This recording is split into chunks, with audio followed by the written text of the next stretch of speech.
The night my wife died, I thought I had already experienced the greatest loss of my life. I was wrong, because 6 months later, my own son sat across from me at my kitchen table and said, "Dad, these papers are just to protect the house. You don't need to worry about this stuff anymore." I was 72. I trusted the two boys I had spent my entire life raising. So I signed. 3 weeks later, my oldest son stood inside the home I had paid for with 38 years of work, looked me straight in the eyes, and said, "Dad, you can't live here anymore." That was the day I discovered the papers hadn't protected my home. They had given it away. My sons had taken control of nearly everything my wife and I had built. And while I was being driven to a retirement home with one suitcase beside me, they were already arguing over who deserved more. I thought that was the end of my story. But 2 years later, one of my sons walked through the doors of that retirement home. His expensive suit was gone. His business was gone. His brother no longer spoke to him. And when he sat across from me, crying like the little boy I remembered, he finally understood something money had made him forget. The greatest inheritance his mother and I ever gave him was never the house. It was us. The night my wife, Margaret, died, I thought I had already experienced the greatest loss of my life. I was 72 years old, and for 46 years, she had been the person sitting beside me through everything. We weren't born wealthy. I spent most of my life running a small construction business in Ohio, while Margaret managed our home and somehow made every difficult year feel manageable.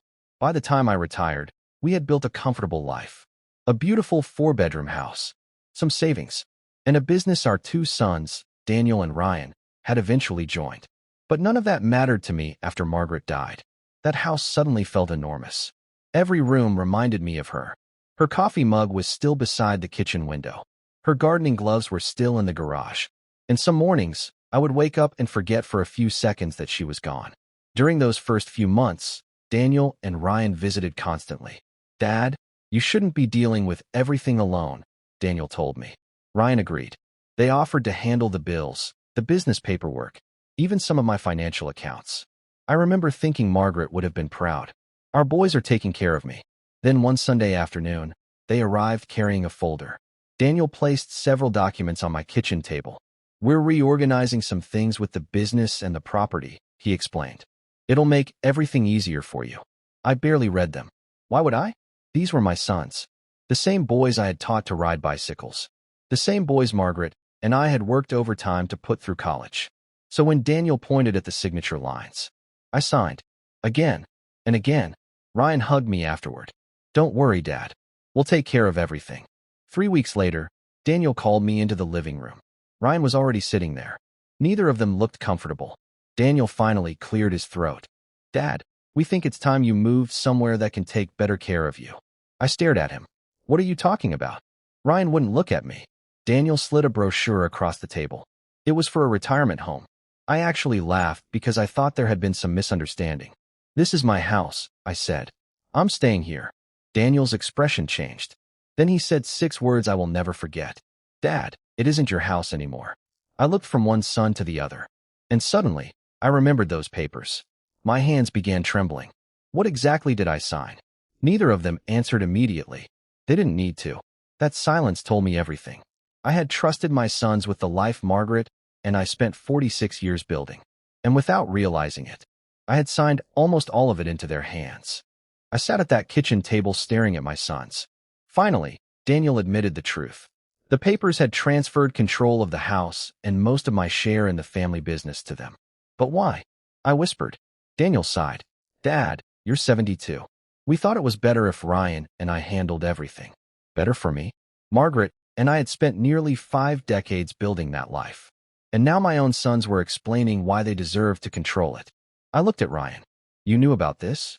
He couldn't meet my eyes. That hurt almost more than Daniel's words. A week later, they packed my belongings. Not 46 years of memories. Just what they thought I needed. A few shirts, some photographs, my medication, and one suitcase. Before leaving, I walked into the bedroom Margaret and I had shared. Her photograph was still on my nightstand. I picked it up and whispered, "I'm sorry, Maggie." I trusted them. Then Daniel drove me to a retirement home outside Columbus. During the entire ride, neither of us spoke. When we arrived, he carried my suitcase inside and told me, You'll be comfortable here, Dad. I looked at him and asked, Are you comfortable with what you've done? He had no answer. Then he left. That first night, I sat alone beside the window holding Margaret's photograph. But while I was grieving the family I thought I still had, Daniel and Ryan were already fighting over everything they had taken from me. The house, the money, the business. At first, they had betrayed me together. Now greed was about to turn them against each other. For the first few months, I barely heard from Daniel or Ryan. Then one afternoon, an old employee from my construction company called me. Mr. Carter, I thought you should know. Things aren't going well. After taking control, my sons had changed. Daniel wanted to expand the company quickly. Ryan thought Daniel was wasting money. Every decision became an argument. Every argument became personal. Eventually, they stopped behaving like brothers and started behaving like enemies. Daniel secretly borrowed against the business to fund a large project. When Ryan discovered it, he was furious. So he pulled money from another company account and started making decisions without Daniel. The business Margaret and I had spent decades building was now being torn apart by two men fighting over who controlled more of it. Then came the biggest mistake. Daniel invested heavily in a development project without properly calculating the risk. The project failed. Bills piled up. Clients left. Employees began quitting. And because the house had been tied into some of their financial decisions, even that was suddenly at risk. One evening, Ryan called me for the first time in months. Dad, did Daniel ever make mistakes like this when you ran the company? I remained silent for a moment. Then I said, Of course I made mistakes. But your mother always reminded me of one thing. What? Never let money become more important than family. Ryan said nothing. Before hanging up, I added, You boys wanted everything Margaret and I built. I looked around my tiny room. And somehow, getting everything made you lose each other. 3 months later, the company was on the edge of collapse. But the business wasn't the only thing my sons were about to lose. The home they had taken from me was next. The call came on a rainy Tuesday morning. It was Ryan. His voice sounded different. Dad, we lost the house. For a few seconds, I couldn't speak. The same house my sons had pushed me out of was gone. Their failed business decisions had created more debt than they could handle, and eventually, the property had to be sold. But I didn't feel happy. I didn't feel like they had finally gotten what they deserved. I only thought about Margaret, the kitchen where she made Sunday breakfast, the backyard where we celebrated birthdays, the front steps where we had taken pictures of Daniel and Ryan on their first days of school. All of it was gone, and their relationship was even worse. Daniel blamed Ryan for the company's collapse. Ryan blamed Daniel. They hired lawyers, stopped speaking, and the business eventually shut down. Two brothers who once worked together to take everything from their father had now become complete strangers to each other. Then, one evening, a nurse knocked on my door. Mr. Carter, you have a visitor. I assumed it was another resident. But when I walked into the lobby, I stopped. Daniel was sitting there alone. No expensive suit. No confident smile. He looked exhausted.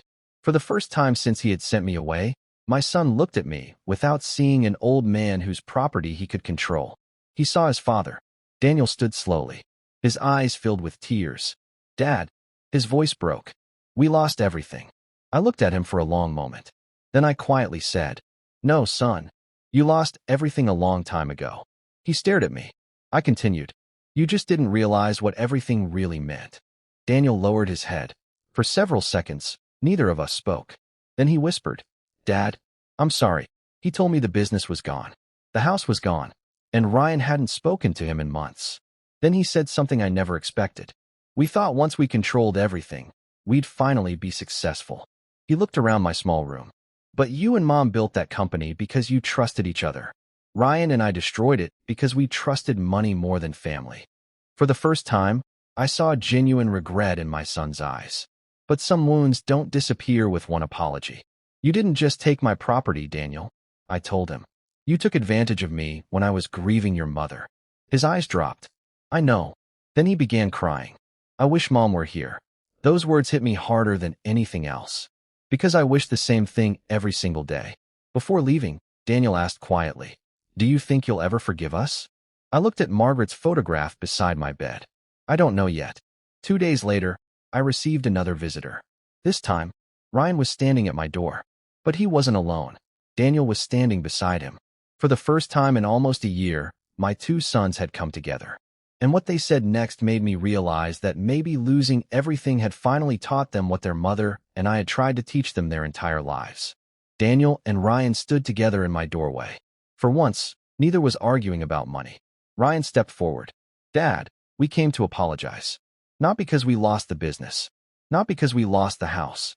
Because we finally understand what we did to you." Daniel nodded. "We took advantage of you when you were grieving, Mom. There's no excuse for that." I looked at my sons and saw two broken men where two ambitious businessmen had once stood. Ryan wiped his eyes. "We spent our whole lives thinking you and Mom were successful because of the house, the company, and the money." Daniel continued. "But when all of that became ours, we destroyed it." I slowly stood and looked at Margaret's photograph. "Your mother and I never built that life by chasing money," I said. "We built it with trust, patience, sacrifice, and by standing beside each other when things went wrong." Then I looked directly at them. "You inherited our property." I paused. "But you forgot to inherit our values." Neither of them spoke. I eventually forgave my sons, but forgiveness didn't erase what happened. Trust had to be earned again. They started visiting me every week. They found ordinary jobs, slowly repaired their relationship, and stopped blaming each other for the past. I never got my old house back. Margaret never got to see our family together again. But my sons finally learned the lesson I wish they had understood before they lost everything. A house can be sold. A business can fail. Money can disappear. But parents who genuinely love you are a kind of wealth you may never be able to replace. My sons thought I had given them everything when I signed those papers. They were wrong. The greatest thing Margaret and I had ever given them was a family. And sadly, they had to lose almost everything before they understood its value.